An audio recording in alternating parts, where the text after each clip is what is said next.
Bapak Ibu Saudara sekalian, setiap kita adalah people of story. Kita adalah orang-orang yang syarat dengan kisah. Bagaimana kita bisa ada sekarang itu diisi dengan rangkaian kisah dari pengalaman masa lalu. Tentang keberhasilan kita maupun kegagalan kita. Tentang yang manis, pengalaman yang manis ataupun pengalaman yang kecut. Teringat satu buku cerita yang dulu dibelikan oleh orang tua saya tentang seekor beruang kecil yang takut akan air. Dan bagaimana akhirnya ia berani untuk berenang, tidak takut lagi. Padahal dari kecil, tapi masih ingat sampai sekarang. Karena kisah ini adalah salah satu kisah yang pertama kali saya temui. Bapak Ibu Saudara sekalian, kalau dalam konteks komunal ada kisah-kisah hikayat seperti Maling Kundang dari Sumatera Barat atau Tangkuban Perahu dari Jawa Barat yang mengajarkan nilai-nilai moral yang melekat. Sebagaimana di antara kita juga ada yang pindah ke sini karena peristiwa 98 dan karenanya kita tidak bisa lagi melihat Indonesia sebagai tempat yang aman buat kita. Itu kisah Bapak Ibu Saudara sekalian. Ada kisah yang merupakan mitos, legenda. Ada kisah sungguh pengalaman kita. Yang semuanya itu membentuk kita menjadi seperti kita sekarang ini. Membentuk cara pandang kita akan dunia. We are people of stories Bapak Ibu Saudara sekalian. Cerita-cerita itu membentuk world view kita. Cara pandang kita akan dunia. Dan bagaimana kita menjalani hidup. Kisah apa yang paling membentuk kita? Kisah apa yang paling menuntun dan mengarahkan kelakuan kita? Apakah itu pengalaman yang pahit, pengalaman traumatis? Apakah itu pengalaman yang menggugah sehingga setiap kali kita ingat peristiwa itu, mungkin pertama kali kita ketemu sama Tuhan, mengalami Tuhan, kita terus termotivasi. Apakah kisah utama Bapak Ibu Saudara sekalian? Apakah kisah itu mengekang atau justru memerdekakan kita? Kejadian 1-2 ayat 3 yang tadi dibacakan Bapak Ibu Saudara sekalian menceritakan bahwa Allah menciptakan manusia supaya kita beristirahat di dalam Dia dan berkuasa bersama-sama dengannya selamanya. Ini kisah yang diberikan kepada kita bahwa Allah menciptakan alam semesta termasuk manusia supaya kita beristirahat di dalam Tuhan, bukan di dalam pekerjaan kita, bukan di dalam keluarga kita, bukan di dalam tabungan kita, bukan di dalam status kita, tapi beristirahat di dalam Tuhan. Dan dengan itu berkuasa bersama-sama dengan Tuhan atas bumi ini Bapak Ibu Saudara sekalian. Kisah ini, kisah Kejadian 1 menyediakan bagi kita sebuah lensa untuk melihat hidup kita. Untuk bisa menilai siapa kita. Supaya kita enggak nilai diri kita terlalu tinggi dan akhirnya jadi sombong. Atau terlalu rendah dan akhirnya kecil hati. Namun sebelum lebih lanjut kita menggumuli bagian ini. Ada disclaimer agar kita dapat merenungkan Kejadian 1 dan sedikit pasal 2 dengan tepat. Bapak Ibu Saudara sekalian, kitab Kejadian adalah sebuah buku kuno. Mungkin karena kita sudah baca dari sekolah minggu dari kecil atau karena sudah diterjemahkan ke dalam bahasa Indonesia dengan cukup baik, kita lupa bahwa kitab ini ditulis 4.000 tahun yang lalu, kurang lebih. Kitab yang sudah sangat tua, kisah kuno. Dan karena kita sudah sedemikian familiarnya, sudah puluhan tahun mungkin baca kitab Kejadian, akhirnya kita melihat kitab Kejadian dengan kacamata kita, orang yang hidup di abad 21, bukan dari kacamata penulis mula-mula. Dan akhirnya itu membuat kita punya ekspektasi yang tidak fair dari kitab Kejadian ini. Bapak Ibu Saudara sekalian, kitab-kitab dalam Old Testament, dalam Perjanjian Lama, ditulis dengan konteks budaya waktu itu. Dan seharusnya dilihat juga dengan kacamata orang zaman itu. Orang kuno pada 4.000 tahun yang lalu. Kitab Kejadian adalah kitab kuno Bapak Ibu Saudara sekalian. Jadi aturan-aturan penulisannya juga bukan pakai aturan abad 21. Jadi jika Musa tidak bermaksud menuliskan sebuah buku pengetahuan modern tentang terwujudnya alam semesta, maka kitab Kejadian tidak sedang mencoba menjelaskan tentang apakah teori Big Bang benar atau tidak, teori evolusi makro atau mikro yang benar. Sehingga agak meleset sebenarnya kalau kita mencoba mencari pembenaran tentang isu-isu itu, isu-isu modern, isu-isu terkini dari kitab Kejadian yang ditulis pada masa itu. Namun apakah ini berarti kitab Kejadian tidak dapat diandalkan sebagai sumber informasi akan asal mula alam semesta dan isi dunia? Bagaimana seharusnya kita membaca teks kuno ini? Bapak Ibu Saudara sekalian, kita perlu mencoba memahami penulis mula-mula. Maksudnya apa nyatet ini? Ketika dia tuliskan ada pembacanya, dia mau sampaikan pesan apa kepada pembaca pada waktu itu, orang-orang Israel. Jadi sebelum menanyakan isu-isu yang sebenarnya tidak hendak dijawab oleh Musa, secara tradisi ditulis oleh Musa kitab Kejadian, marilah kita coba cermati Tuhan mau bilang apa lewat Musa kepada bangsa Israel. Bahkan hingga saat ini semua tulisan dibuat dengan gaya dan tujuan penulisnya. Mulai dari artikel yang kita baca di internet sampai puisi cinta yang ditulis di batu-batu waktu kita coastal walk. Kita bisa tanya, kenapa yang ditulis nama doang? Kenapa nggak ada nomor teleponnya? Identitasnya nggak cukup kalau nulis hati itu namanya atas bawah. Penulisnya punya maksud. Kenapa di kitab Kejadian yang digambarkan adalah terang dan gelap, bukan bagaimana interaksi antara gravitasi sehingga membentuk bumi dan segala tata surya dan memungkinkan terjadinya kehidupan. Kenapa detil ini dan bukan detil yang itu? Bapak Ibu Saudara sekalian, Musa mencatat dengan gaya yang demikian dengan tujuan untuk mengkaitkan kisah penciptaan alam semesta dengan bangsa Israel. Dan dari situ kita bisa dapat pula tarik apa makna penciptaan alam semesta buat kita, jemaat IPC tahun 2022.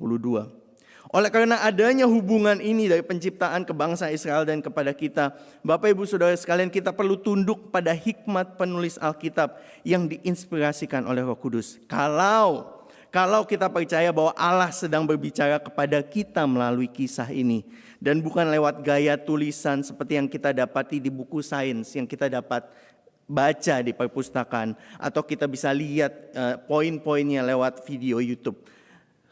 Kitab Kejadian ditulis sedemikian rupa dengan konteks waktu itu, Bapak Ibu Saudara sekalian. Jadi untuk beberapa minggu ke depan kita diajak Bapak Ibu Saudara sekalian untuk explore kitab Kejadian, kitab yang usianya 4.000 tahun.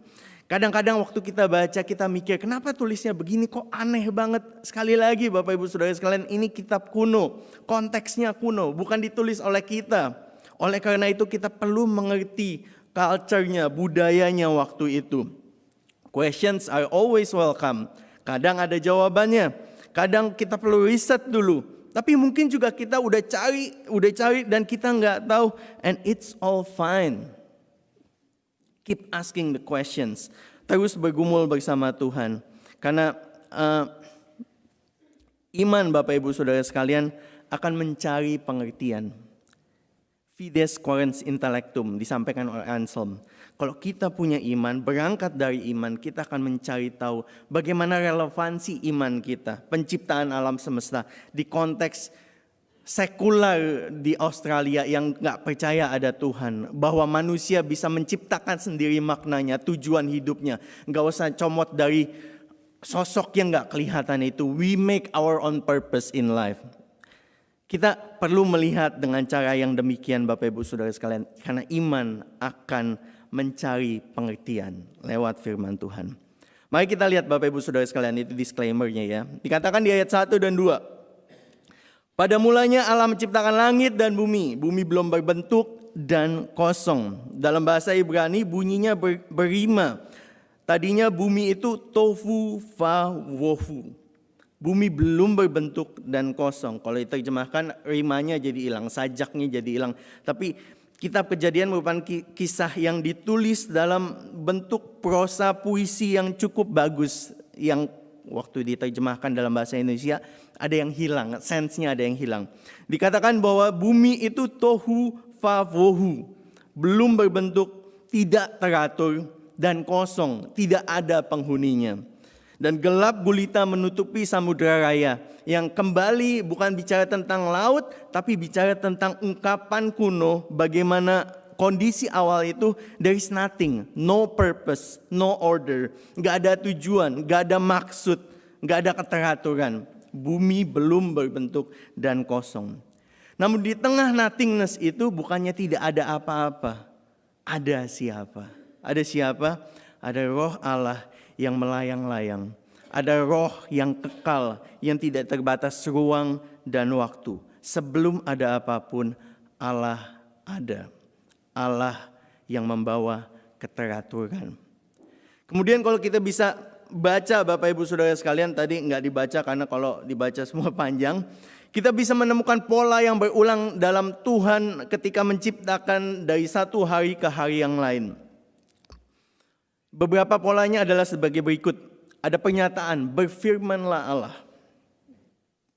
Berfirmanlah Allah, jadilah terang. Berfirmanlah Allah, jadilah benda-benda penerang.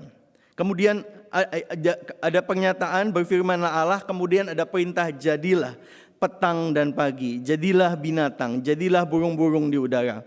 Kemudian ada laporan, dan jadilah demikian.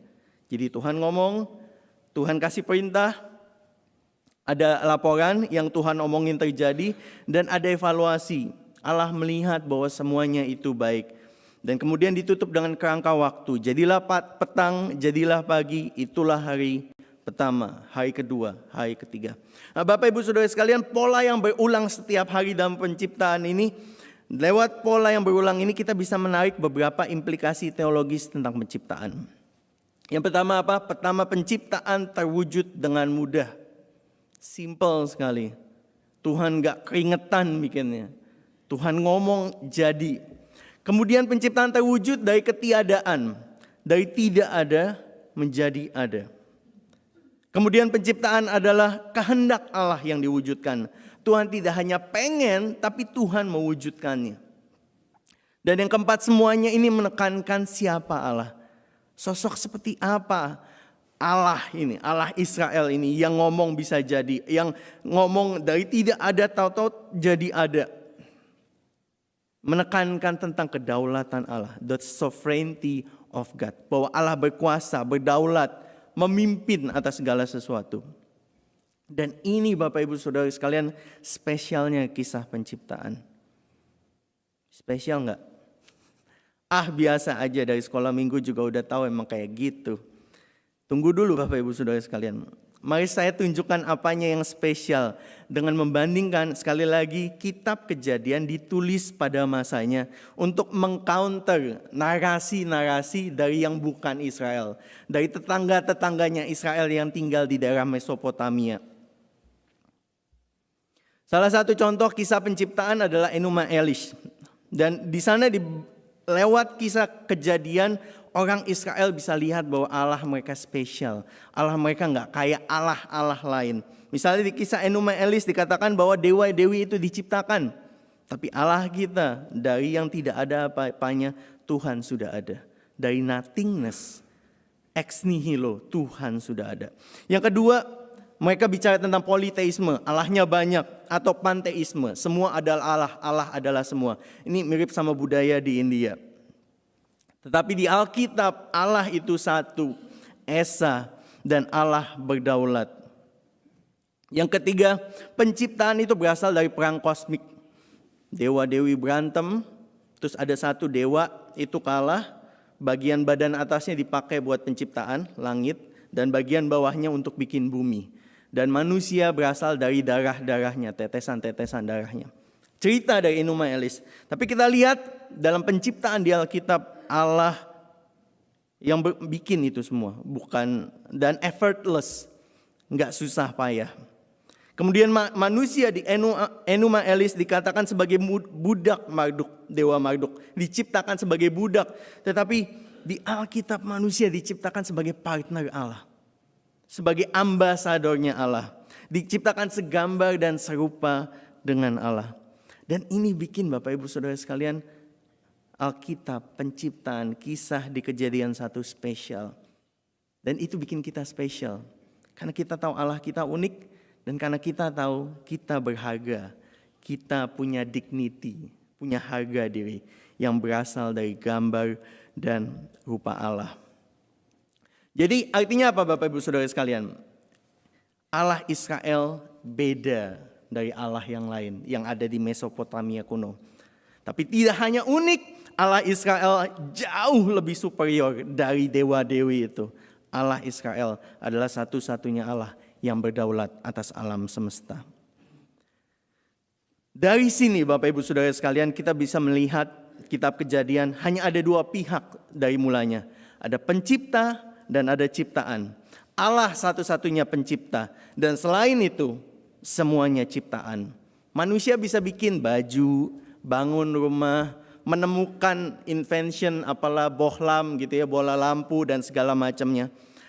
Tetapi hanya Allah, saya ulangi, hanya Allah yang bisa bikin dari tidak ada menjadi ada. Dan Allah yang sama adalah Allah yang membawa keteraturan dari kekacauan.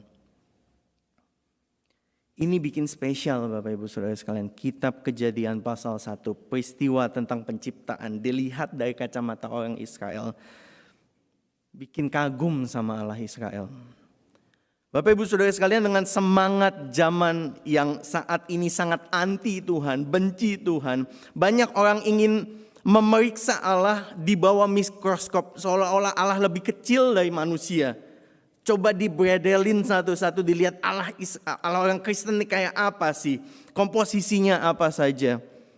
Tapi dari kisah ini kita tahu bahwa Allah tidak tunduk pada aturan main kita. Allah tidak lebih kecil dari kita. Allah tidak terikat pada hukum materi, hukum sebab akibat, hukum ruang dan waktu 3 dimensi ini. Allah beyond everything. Dan lewat kisah ini Allah sedang menantang dunia. Sebagai pribadi yang ada sebelum apapun jadi sang sumber segala sesuatu, Allah mau bilang, siapa kamu? Do you know who you are? Apakah kita tahu siapa kita di hadapan Allah? Kita ciptaan. Ini meaningfulnya kitab Kejadian Bapak Ibu Saudara sekalian. Dari awal memberikan makna tentang dari mana kita berasal. Kalau sekarang sains sudah cukup mantap gitu ya, maju, katanya kita bisa tes DNA, terus kita bisa tahu gitu ya berapa persen leluhur kita dari mana gitu ya, dari segala macam gitu ya. Bapak Ibu Saudara sekalian, kitab Kejadian memberikan kita sense of meaning karena kita tahu kita berasal dari mana. Allah yang menciptakan kita. Demikianlah segala sesuatu dijadikan Bapak Ibu Saudara sekalian. Hari 1, 2, 3, 4, 5, 6. Dan kalau kita cermat, kalau kita buka Alkitab kita sambil Bapak Ibu bisa baca ya di Alkitab masing-masing, karena nggak bakal saya, kalau satu-satu, Kejadian satunya bisa 4 minggu Bapak Ibu. Kita akan lihat bahwa pola pengulangan yang mewarnai narasi kita dari penciptaan hari pertama sampai hari ke-6, yaitu bahwa ia melihat segala sesuatunya baik. Kemudian jadilah petang, jadilah pagi, itulah hari kesekian. Begitu terus cerita kita begitu stabil sampai ayat 26. Ada pola yang berbeda, ada disruption, ada variasi. Kali ini Allah menjadikan ciptaan yang kali ini berdasarkan gambar dan rupa kita. Allah Tritunggal, Bapa, Putra, Roh Kudus. Kita mungkin baca ini, kita mikir yang mirip sama Allah apanya? Rambutnya kah yang ikal gitu kan, segambar dan serupa dengan Allah. Tabiatnya kah? Postur tubuhnya kah? Apakah yang diciptakan segambar dan serupa dengan Allah? Ada beberapa hal Bapak Ibu Saudara sekalian kalau kita perhatikan ayat 28. Dikatakan sebagaimana Allah membawa keteraturan dari kekacauan dan menguasai alam semesta. Ini kan Allah banget. Dari kacau dia bikin jadi rapi, jadi ada order. Dan ia menguasai alam semesta. Manusia diberi mandat yang sama untuk berkuasa atas ciptaan. Kita diciptakan segambar dengan Allah yang menciptakan kita. Kita diberi mandat yang sama untuk berkuasa atas segala ciptaan di muka bumi ini. Apalagi yang segambar dan serupa dengan Allah. Dikatakan bahwa Allah mengisi langit dengan bintang, benda-benda penerang, dan bumi dengan makhluk-makhluk hidup. Dan manusia diberi mandat yang sama untuk beranak cucu, bertambah banyak, dan mengisi bumi dengan gambar Allah, dengan kemuliaan Allah. Kita diciptakan segambar dan serupa. Dan ada satu detail yang tidak begitu kentara, tapi bisa kita lihat besok minggu depan ketika kita baca Kejadian 2 secara lebih lengkap. Bagaimana Allah yang adalah Tritunggal, 3 pribadi, 1 esensi, digambarkan dalam manusia. Bukan hanya laki-laki saja, bukan hanya perempuan saja, tapi laki-laki dan perempuan diciptakan segambar dan serupa dengan Allah. Allah Tritunggal, Allah yang jamak tapi tunggal. Laki-laki, perempuan, jamak, tapi nanti kita lihat lagi bagaimana mereka yang dua ini sebenarnya adalah satu. Diciptakan untuk menguasai dan mengisi bumi. Bapak Ibu Saudara sekalian, Allah menciptakan manusia laki-laki dan perempuan pada hari ke-6 sebagai puncak, sebagai klimaks segala ciptaan. Bukan hanya laki-laki yang lebih tinggi atau perempuan yang lebih rendah, tapi bersama-sama manusia berharga, manusia terhormat. Dan karena manusia diciptakan Allah, maka manusia bertanggung jawab kepada penciptanya. Setiap kita bertanggung jawab kepada Allah. Kalau kita membayangkan piramida ciptaan, terus kita bandingkan segala macam ciptaan. Gunung yang kokoh, laut yang begitu kuat dan bergelora, singa yang gagah, pelangi yang mempesona, matahari yang agung. Manusia ada berada di puncak ciptaan. Mereka diciptakan segambar dan serupa Allah. Bukan tentang kemiripan fisik, rambutnya yang ikal atau apa. Tetapi sebagai duta Allah untuk menguasai ciptaan lainnya. Serta melipat gandakan keluarga, mengembangkan budaya yang tunduk, yang takut sama Tuhan. Semua ciptaan baik, namun klimaks penciptaan manusia dikatakan Allah melihat bahwa yang dijadikannya itu sungguh amat baik. Sekali lagi menegaskan betapa manusia lebih mulia dari segala ciptaan. Kita bukan hanya budak dari dewa-dewi, kita partner Allah. Dan kita adalah ciptaan yang paling indah. Demikianlah diselesaikannya langit, bumi, dan segala isinya. Ketika Allah pada hari ke-7 telah menyelesaikan pekerjaan yang dibuatnya itu, berhentilah ia pada hari ke-7 dari segala pekerjaan yang dibuatnya. Nah, Bapak Ibu Saudara sekalian, ini hari ke-7. Hari ke-7 menutup seminggu 6 hari penciptaan dengan variasi yang paling beda. Dengan mengulang ayat 1. Pada mulanya Allah menciptakan langit dan bumi. Kesimpulannya dikasih di 2 ayat 1. Demikianlah diselesaikannya langit, bumi, dan segala isinya. Saya sudah bilang tadi kitab Kejadian adalah sebuah bentuk prosa. Dibuka dan ditutup dalam suatu kesatuan. Dan Allah pada hari ke-7 berhenti dari segala pekerjaannya. Segala kreativitas yang sudah dibuatnya. Apakah ini artinya Allah habis bikin terus dia capek gitu, terus dia merem, bobo, tidur? Apakah ini yang dimaksudkan ketika Allah berhenti dan beristirahat dari segala yang dibuatnya? Bapak Ibu Saudara sekalian, di ayat 3 dikatakan dengan memberkati hari ke-7 dan menguduskannya, ia sedang menciptakan dan mengesahkan hari Sabat, hari ke-7 sebagai hari istirahat dari pekerjaan dan hari kita manusia, umat pilihan Allah untuk menyembah, untuk beristirahat dan untuk memuji Tuhan. Karena hari ini dikuduskan, set aside, dikesampingkan buat Allah sendiri. Allah bikin hari Sabat supaya manusia menghidupi hari Sabat untuk dirinya. Inilah hari ketika orang Israel memuji dan menyembah Dia. Ketika mereka mengingat identitas mereka sebagai umat Allah, umat yang Tuhan ciptakan. Dan demikian juga dengan kita. Hari Sabat adalah hari di mana kita bisa membaharui relasi kita dengan Allah yang telah menebus kita lewat Tuhan Yesus. Hari setelah kerja keras sepanjang seminggu, kita bisa datang beristirahat di dalam Tuhan. Saya jadi merenung, mungkinkah penyebab orang perlu ke psikiater, perlu minum obat, karena mereka tidak menyambut hadiah Sabat yang Allah telah berkati dan kuduskan. Karena mereka gagal berhenti, pause, dan akhirnya burn out mentally. Jangan-jangan orang-orang yang kerohaniannya kering kerontang adalah karena mereka mengisi weekend mereka dengan sibuk jalan-jalan ketimbang menerima pembaharuan dan penyegaran di dalam Tuhan. Bapak Ibu, saya nggak bilang hari Minggu cuman boleh ini atau nggak boleh itu, karena disitulah orang Farisi gagal dan ditegur oleh Tuhan. Disitulah orang Farisi salah kaprah. Tapi saya juga mau mengingatkan setiap kita bahwa Sabat didesain oleh Allah, diberikan sebagai hadiah Allah untuk setiap kita anak-anaknya.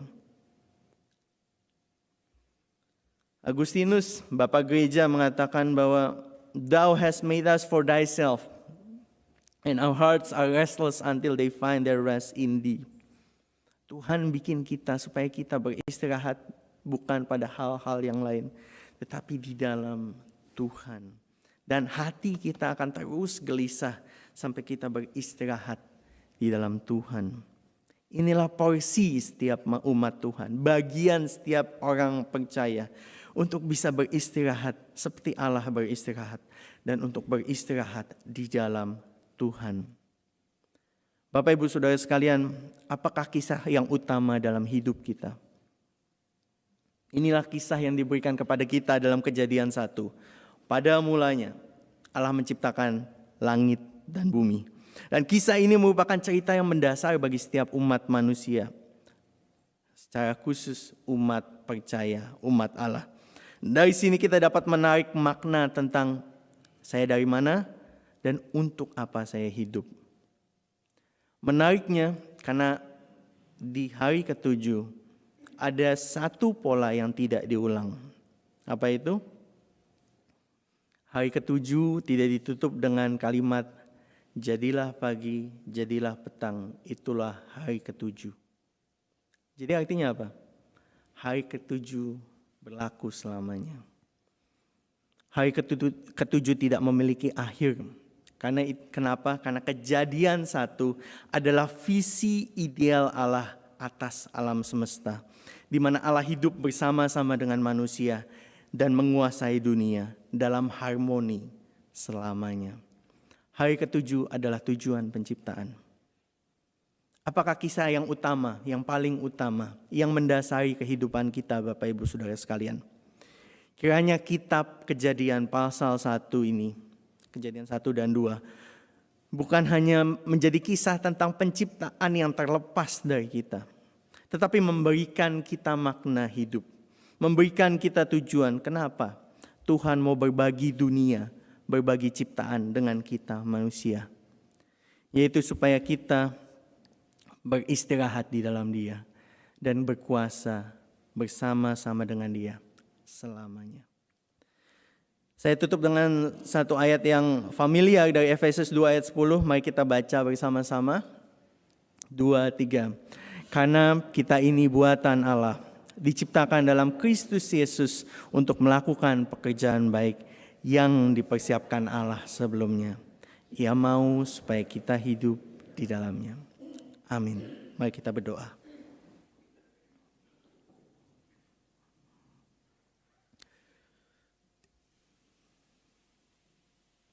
Bapak, tanpa kisah Kejadian kami bisa lost kayak banyak orang di dunia.